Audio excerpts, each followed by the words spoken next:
தனியார் பள்ளிக்கூடங்களிலேயும் அரசு உதவி பெறக்கூடிய கல்வி நிலையங்களிலேயும் அவருடைய கல்வி கட்டணத்தை பொதுமக்களுக்கு அறிவிப்பு செய்ய வேண்டும் என்ற ஒரு உத்தரவை பிறப்பித்திருக்கிறது கல்வித்துறை அமைச்சகம்.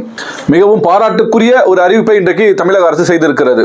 ஏனென்று சொன்னால் தனியார் பள்ளிகள் எல்லாம் இன்றைக்கு கல்வி என்பதை ஒரு நிதி திரட்டக்கூடிய ஒரு கருவியாக தான் இன்றைக்கு பயன்படுத்திக் கொண்டிருக்கிறார்கள். அதையெல்லாம் கட்டுப்படுத்த வேண்டும் என்ற இந்த அரசாங்கத்தினுடைய அறிவிப்பு வெறும் அறிக்கையாக மட்டும் கடந்து விடாமல் செயல் வடிவத்திற்கு வர வேண்டும் என்பதுதான் மக்களுடைய எதிர்பார்ப்பு. ஏனென்று சொன்னால் இப்பொழுது அமைந்திருக்கக்கூடிய இந்த அரசானது அமைந்தவுடன் 717 டாஸ்மாக் கடைகள் மூடப்படும் என்ற ஒரு அறிவிப்பை பரபரப்பாக வெளியிட்டது.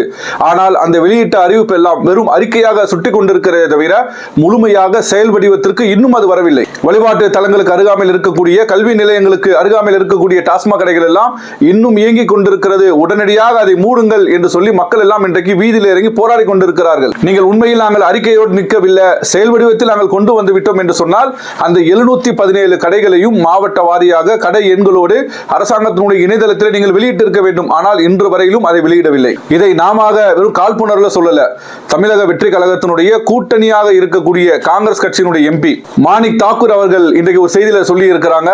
தமிழக அரசு 717 டாஸ்மாக் கடைகளை மூடுகிறோம் என்று சொல்லிவிட்டு இப்பொழுது அந்த கடைகளை எல்லாம் மூடாமல் இருப்பதற்கு காரணத்தை தேடிக்கொண்டிருக்கிறது இந்த அரசு என்று சொல்லி அரசுக்கு எதிராகவே கூட்டணி கட்சி குற்றம் சாட்டும் அளவிற்கு இன்றைக்கு அது செயல் வடிவம் பெறாமல் இருக்கிறது.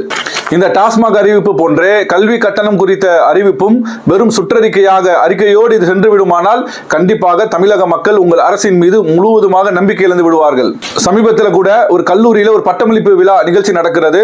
அதுல கல்வித்துறை அமைச்சர் கலந்து கொள்கிறார் ராஜ்மோகன். ஆனால் அந்த பட்டம் பெறக்கூடிய மாணவன் கல்வித்துறை அமைச்சரிடமிருந்து பெற விரும்பவில்லை என்று சொல்லி அந்த கல்லூரியினுடைய ஆசிரியரிடமிருந்தே அவர் பெற்ற இந்த வீடியோ இன்றைக்கு வைரலாகி இருக்கிறது.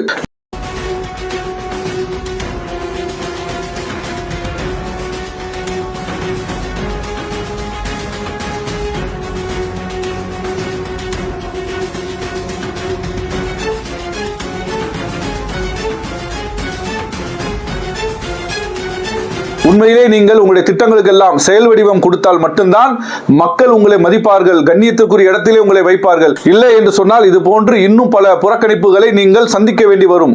ஆகையால் ஆட்சி முறை என்பது எதிர்க்கட்சியினுடைய தலைவர் சொன்னது போன்று வெறும் ரீல்ஸாக மட்டும் இல்லாமல் அறிக்கையாக மட்டும் இல்லாமல் ரியலாக நீங்கள் ஆட்சி செய்யுங்கள். அப்பொழுதுதான் மக்கள் உங்களின் மீது நம்பிக்கை வைப்பார்கள். இல்லை என்று சொன்னால் உங்களுடைய பாஷையிலே சொல்வதாக இருந்தால் தமிழக மக்கள் உங்களை தூர சக்தியாகி ஓரமாக உட்கார வைத்து விடுவார்கள் என்று நாங்கள் எச்சரிக்கை செய்து கொள்கிறோம்.